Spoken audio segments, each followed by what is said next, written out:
సంగారెడ్డి జిల్లా విద్యుత్ కార్యాలయం వద్ద సమస్యలు పరిష్కరించాలంటూ విద్యుత్ ఉద్యోగులు ధర్నా చేపట్టారు. సిబ్బంది కొరత ఉన్నా పనులు పూర్తి చేయాలనే నిరంకుశ వైఖరిని వీడాలని డిమాండ్ చేశారు.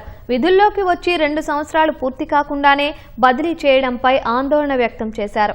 50% స్పాట్ బిల్లింగ్ విధానాన్ని స్థిరీకరించి అమలు చేయాలని డిమాండ్ చేశారు.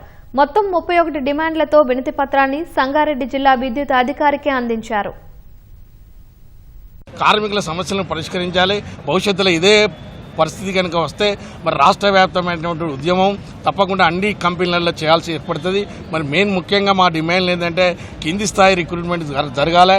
అదేవిధంగా తక్షణమే ప్రమోషన్లు అనేది ఇవ్వాలి. విద్యుత్ సంస్థనే ప్రైవేటీకరణ చేసే విధంగా కేంద్ర ప్రభుత్వము కొన్ని చేస్తున్నటువంటి ఎత్తులకు పై ఎత్తులకు కొంతమంది అధికారులు ఈరోజు ఈ రాష్ట్ర ప్రభుత్వానికి నష్టం చేసే విధంగా, ఈ రాష్ట్ర ప్రభుత్వానికి నష్టం చేకూర్చే విధంగా కార్మికుల మీద ఒత్తిడి తీసుకొచ్చి ఇబ్బందులకు గురి చేస్తున్నారు. ముఖ్యంగా ఈ రాష్ట్ర ప్రభుత్వము మరి ప్రతిష్టాత్మకంగా తీసుకొచ్చినటువంటి 24 గంటల ఉచిత విద్యుత్ రైతులకు కావచ్చు, అట్లాగే గృహజ్యోతి 200 యూనిట్లకు కావచ్చు, ఇవాళ లక్షలాది మంది రైతులకు మరి ముఖ్యంగా గృహిణులకు కూడా ఈరోజు విద్యుత్తును అందిస్తున్నారు.